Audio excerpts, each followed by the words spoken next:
So let's revisit the base motion problem that we talked about the other day and show you a slightly different way to approach it. So if we start with the base motion problem, which is just a mass connected by a spring of stiffness K to a moving platform, this is assumed to be much more massive than the mass itself, and it has its own displacement u, and of course the mass has its displacement y. We can draw the free body diagram for this system very easily, just having one force, Fs, the spring force, acting on the mass. Now, according to Hooke's law, the spring force is equal to K, the spring stiffness, times the change in length. So, the change in length can be found as follows. Initially, the spring has its unstretched or uncompressed length given as L naught, and then once you place the mass onto the spring, it of course compresses it a certain distance, which we'll define here as X naught. So, returning to our Hooke's law equation, we know that the spring force is equivalent to K times delta L, which is just L naught minus X naught. Now this is the static case, so spring force in the static case will be related to the weight of the object or the gravitational force, and those two forces will be equal. So in the static case, the sum of all forces equals 0, and the only two forces that we have in this static case are Fs, the spring force, plus Fg, the gravitational force, and this will be equal to 0. So, spring force here, K times L naught minus X naught, and that is acting, remember, in the upward direction, minus, because gravity is acting downwards, minus mg equals 0. So that's for the static case.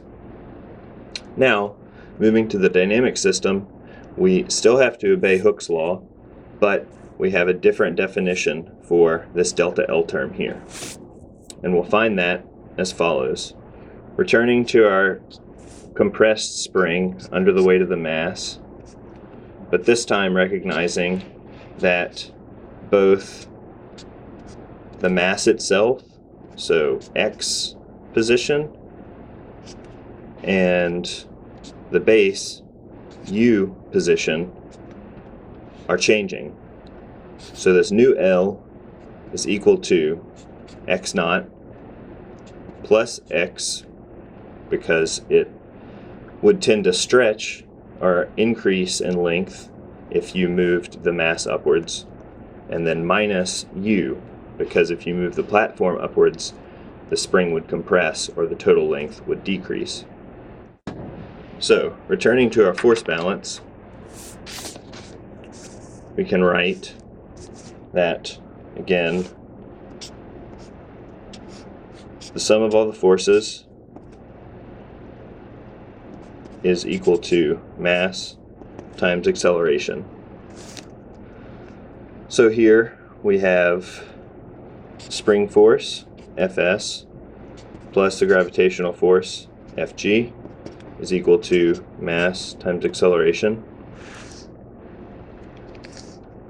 Again, the spring force is given by K times L naught, and then it would be minus the new length, so that new length is back here, so minus this L,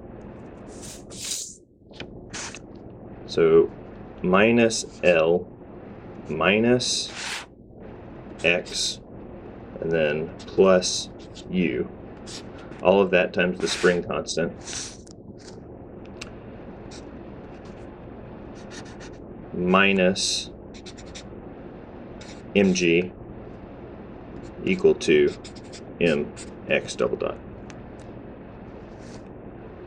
Now, we can collect our like terms and use what we learned about the static case up here to show that gravity actually has a negligible effect, or an effect that gets canceled out once we analyze the problem this way. So we'll take k times L naught minus x naught. Oops, I realized this should be x naught. K times L naught minus x naught, and then plus,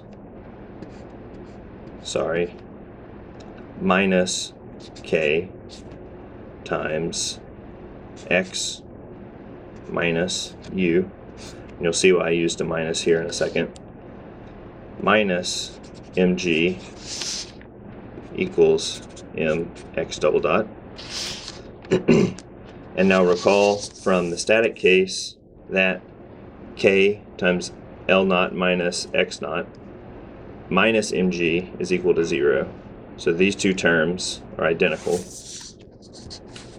That means that, again, we have this term in here minus this term. That's equal to 0 when you combine them.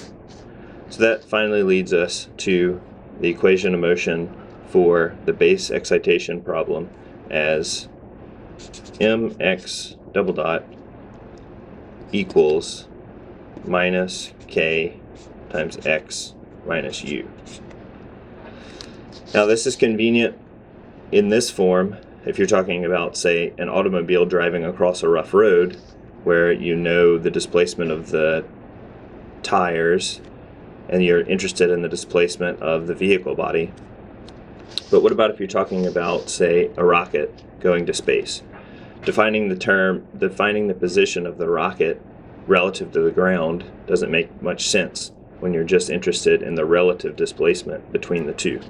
So let's instead, for this situation, define a new x relative equal to x minus u. So this means that x is, of course, x relative plus u.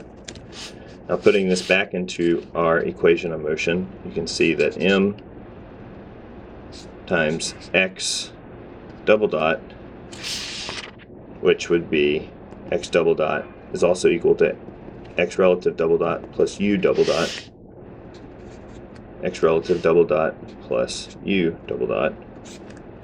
And now I'm going to move this to the other side for convenience, plus k times, we already have that defined as x relative equals 0.